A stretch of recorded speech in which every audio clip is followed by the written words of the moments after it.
आज हम बात करने वाले हैं एक भगवद गीता की एक ऐसे श्लोक के बारे में जिसको तुम अपने हिसाब से इंटरप्रेट करके अपने हिसाब से उसका मतलब निकाल के अपने लाइफ को बहुत बेहतरीन तरीके से चेंज कर सकते हो। देखो, भगवद गीता एक ऐसी किताब है, एक ऐसी होली बुक है। तुम उसको एज अ साइकोलॉजिकल बुक भी मान सकते हो, फिलोसफिकल बुक भी मान सकते हो, एज अ रिलीजियस बुक भी मान सकते हो। और अगर तुम्हें किसी भी तरीके से उसमें दिमाग नहीं लगाना है और ऐसे ही पढ़ना है तो तुम उसको ऐसे ही पढ़ सकते हो।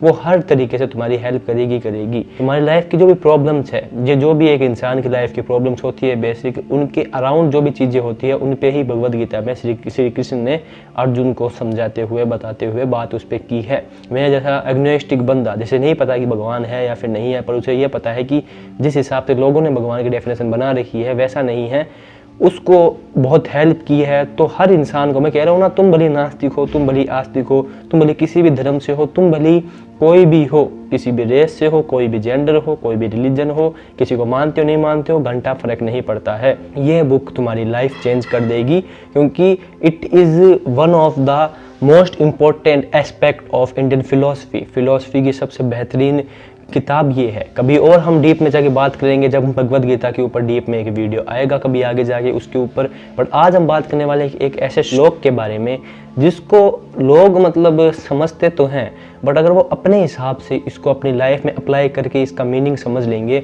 तो बहुत बेहतरीन तरीके से अपनी लाइफ को वो सुधार सकते हैं। तो हमारा श्लोक है जिसके ऊपर हम बात करने वाले वो है, यदा यदा हि धर्मस्य ग्लानि भवति भारत अभ्युत्थानम् अधर्मस्य तदात्मानं सृजाम्यहम्। अब इसका मतलब तुम जानते होगे कि हे अर्जुन, जब जब इस पृथ्वी पे, इस संसार में धर्म को हानि होती है, मतलब कुछ ऐसा काम होता है जो नहीं होना चाहिए, कुछ ऐसा गलत काम हो रहा है जो बहुत बढ़ चुका है, तो उसको रोकने के लिए, उस अधर्म का नाश करने के लिए मैं बार बार ये जो धरती है, ये जो संसार है, उस पे बार बार मैं जन्म लेता हूँ। माना जाता है कि उनके 9 अवतार ऑलरेडी है, तो 10th अवतार अब लास्ट आना बाकी है जिसका नाम कल्कि है। इसको अगर देखा जाए, तुम किसी धर्म को मानते हो या फिर नहीं मानते हो, तुम्हारी ये वाला जो ये है श्लोक पढ़ के तुम्हारे मन में होगा, यार मैं तो किसी भगवान को मानता नहीं हूँ, मेरे हिसाब से ये चीज़ कैसे नहीं। देखो, तो अभी भी किसी चीज़ को पढ़ो ना, तुम्हारे दिमाग के ऊपर होता है। ये हमारी साइकोलॉजी में चीज़ बैठी हुई है कि अगर हम नास्तिक हैं या फिर हम किसी चीज़ों को नहीं मानते हैं या फिर हम आस्तिक हैं तो भी हमें समझ में नहीं आ रहा है कि ये कैसे हो जाएगा पॉसिबल कि जब धर्म की हानि होती है, क्योंकि आसपास धर्म की हानि हो रही है। मतलब कुछ भी तुम्हारे दिमाग में सवाल हो ना, तो वो चीज़ जो लिखी हुई है ना उस पर थोड़ा गौर करके पढ़ो कि क्या वो जो चीज़ है लिखी हुई उस पर क्या मैं कुछ खुद कर सकता हूँ क्या। देखो, हम जिंदगी में बहुत सारी चीज़ें, बहुत सारी किताबें पढ़ेंगे, बहुत सारे श्लोक हम ऐसे भी आएंगे आगे जो हम पढ़ेंगे, बहुत सारी चीज़ें ऐसी होगी जो हमारे दिमाग को नहीं समझ में आएगा, क्योंकि हमने हमारे दिमाग को लिमिटेड कर रखा है। बट अगर तुम अपने दिमाग को थोड़ा सा लिमिट हटाओगे और सोचोगे कि इस चीज़ के प्रति मैं क्या कर सकता हूँ, एक्सपीरियंस एट द एंड खुद का ही होता है। तो इस श्लोक का तुम अपने लाइफ में कैसे एक्सपेरिमेंट लेके आ सकते हो, अप्लाई कर सकते हो, वो ये है, तुम ऐसे भी तो मान सकते हो ना इस चीज़ से कि देखो, अगर कोई भगवान है, जैसे कि गीता में ही है लिखा हुआ कि अगर कोई भगवान है तो वो कण कण में होगा, वो मेरे में भी है, वो तुम में भी है, वो हर एक उस चीज़ में है जो हमारी धरती के ऊपर है। तो अगर कोई भगवान होगा तो मेरे अंदर भी होगा, तुम्हारे अंदर भी होगा। जहाँ से मेरी उत्पत्ति हुई है, जहाँ से तुम्हारी उत्पत्ति हुई है, वो चीज़ सेम है। क्योंकि शरीर हमारा अलग अलग हो सकता है, डिफरेंट हो सकता है, बट जो चेतना है, बट जो कॉन्शियसनेस है, जिससे मैं जिंदा हूँ, जिससे तुम जिंदा हो, उसका कॉज तो एक ही होगा ना। तो इसका मतलब जो भगवान है, जो एनर्जी है, जहाँ से सारी चीज़ें उत्पन्न हुई है, वो तो एक ही है ना। तो वही भगवान तुम में होगा और वही भगवान मेरे में होगा। हो सकता है कि वो सारे मतलब एज अ होल नहीं हो, पूर्ण रूप से वो नहीं हो हमारे अंदर, बट उसका कुछ अंश तो होगा ना हमारे अंदर। मतलब अगर देखा जाए तो हम भी 1% उनका ही अंश है। अगर कोई भगवान, कोई अगर एनर्जी है तो जैसे इस श्लोक में है लिखा हुआ कि जब धर्म को हानि होगी तब तक मैं जन्म लूंगा, तो तुम ऐसा क्यों नहीं मान सकते कि तुमने इस दुनिया में जन्म लिया है ताकि जो भी धर्म को हानि हो रही है वो तुम रोक सको। अब कई लोग कहेंगे भाई ऐसा थोड़ी पॉसिबल है, हम कोई भगवान थोड़ी है।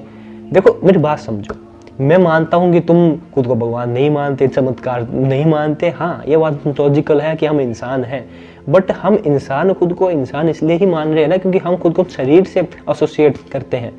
हम सिर्फ ये मानते हैं कि हम सिर्फ ये बॉडी है, हमने इस बॉडी के आगे जाके कभी खुद को देखा ही नहीं, कभी खुद को जाना ही नहीं है। अगर हम जान ले कि जो हम सच में है, क्योंकि बॉडी तो हम है नहीं, जब हम मरेंगे तो ये बॉडी तो सड़ जाएगी, गल जाएगी, क्योंकि हम जो थे वो तो ये बॉडी छोड़ के जा चुका है।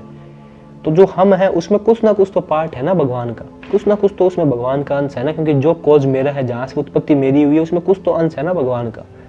तो जब जब कोई धर्म को हानि होती है, जितना तुम कर सकते हो उसके प्रति तुम्हें काम करना चाहिए। देखो, हर एक श्लोक को लेने का सबका वे अलग अलग होता है। जब जब धर्म को हानि होगी तब तब उसको रोकने के लिए और धर्म की स्थापना करने के लिए, मतलब गलत चीज को रोकने के लिए और सही चीजों को वापस लाने के लिए मैं धरती पे जन्म लूंगा। वो तो जब होगा तब होगा, अगर होगा तो। बट तुम अपने एंड से इस श्लोक को पढ़ के ये कर सकते हो कि तुम्हारे अंदर भी एक भगवान का अंश होगा। तुम अपने एंड से ये जो आसपास जो भी बसड़ चल रही है, जो भी बुराइयां चल रही है, उसको लेके तुम क्या कर सकते हो वो तुम्हें सोचना होगा। तुम्हें सबसे पहले खुद के अंदर की जो बुराइयां वो तुम्हें मारनी होगी। खुद के अंदर की जो भी फालतू चीजें हैं, जो भी अहंकार, लोभ, घृणा, नफरत, ये सब मारनी होगी। और ये देखना होगा कि आसपास की बुराइयों के लिए मैं क्या कर सकता हूँ, मैं ऐसा क्या रास्ता खोज सकता हूँ जो भी अधर्म फैला हुआ है उसको मैं रोकूं। मैं शांति कैसे फैलाऊं आसपास, मैं कैसे एक सही रास्ता लेके आऊं। क्योंकि एट द एंड मेरे इस धरती पे मैं पैदा हूँ, मैं इसलिए तो पैदा नहीं हुआ ना कि मैंने पैसे कमा लिए, मैंने शादी कर ली, मेरे बच्चे हो गए या वो। अब तुम लोग सोच रहे होगे कि जो धर्म की बात है वो हम कैसे एज मतलब चमत्कार की तरह हम ऐसे मतलब कर देंगे, चेंज कर देंगे, वो कर देंगे। देखो, चीज़ों में तुम भली पूरी तरीके से नहीं कर पाओ, भली तुम्हें चमत्कार वमत्कार ये सब दिमाग से निकाल दो। तुम्हें कोशिश करती रहनी है चीज़ों को लेके। क्योंकि अगर देखो, तुम अगर किसी भी भगवान में मानते हो या फिर किसी भी कुछ में मानते हो, तो तुम्हें ये तो मानना ही पड़ेगा कि तुम उससे हो और वो तुम्हारे अंदर कहीं ना कहीं है। क्योंकि भगवान ऐसा तो नहीं है ना सिर्फ एक तुमने उसकी फॉर्म बना रखी है, एक व्यक्ति बना रखा है, एक रूप बना रखा है और वो एक ही जगह होगा और वो ऐसा होगा वैसा होगा। फॉर्म रूप तुमने दे रखा है, बट वो एज एनर्जी तुम सब में ट्रांसमिट कर रहा होगा, तुम सब में वो होगा एज एनर्जी। तो वो जब तुम में है तो वो तुम में है, तो वो तुम ही एक तरीके से हो जाते हो। वो भले एज अ होल ना हो, जो एज अ पूर्ण रूप में तुम भगवान ना हो जो, बट उसका एक अंश हो, तो तुम्हारा ये कर्तव्य हो जाता है कि एज अ इंसान तुम उन चीज़ों के प्रति फाइट बैक करोगे जो चीज़ें होनी चाहिए। तो हम भी एज अ खुद को मतलब मान के कि हम उनके एक रूप हैं, हम भगवान के रूप, हम एक एनर्जी के रूप हैं, हमको भी अधर्म के खिलाफ आवाज़ उठानी चाहिए। जो चीज़ सही है उसके लिए आवाज़ उठानी चाहिए, गलत को हमें अगेंस्ट जाना चाहिए जो भी गलत चीज़ हो रही है, क्योंकि हम भी उनके ही एक रूप हैं। ये चीज़ अगर हम इस श्लोक से ये चीज़ समझ लेते हैं तो जितनी भी गलत चीज़ें, जितने भी अधर्म फैल रहे हैं आसपास, उनको हम रोक सकते हैं, उनको हम ये कह सकते हैं। बस हमें ये मानने की जरूरत है कि हम उनका एक रूप है। कई लोग तो ऐसे बोलने लग जाते हैं हम उनकी तरह नहीं बन सकते, वो तो भगवान थे।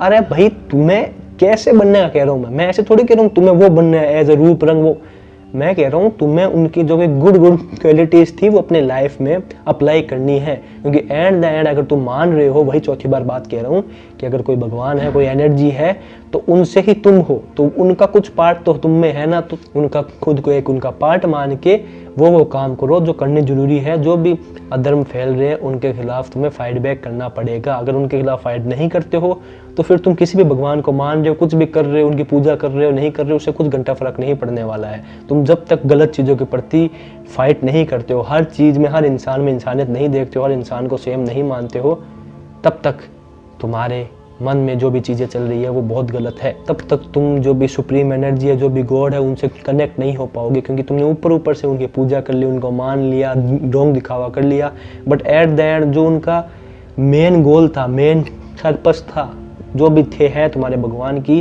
तुम उनसे कुछ सीखो और जो भी लाइफ में तुम्हें चीज़ें अप्लाई करनी चाहिए वो करो। वो तो तुमने की ही नहीं। ऊपर से चीज़ें करने से कुछ नहीं होगा। अंदर से अगर तुम्हें भगवान से, गॉड से कनेक्ट करना है तो उसका रास्ता यही है कि खुद को पहचानो और जो चीज़ें सही नहीं है उनके प्रति फाइट बैक करते रहो। क्योंकि तुम्हारा जन्म इसलिए हुआ है कि जो चीज़ें सही नहीं उनको तुम सही करो। उनके जो लाइफ का गोल था वो भी थोड़ा तुम्हारी लाइफ का गोल भी होना ही चाहिए। बाकी I hope you get the message. मिलता हूँ अगले वीडियो में, तब तक के लिए मस्त रहो, व्यस्त रहो, ऐसे देखते रहो और मज़े में रहो। बाय।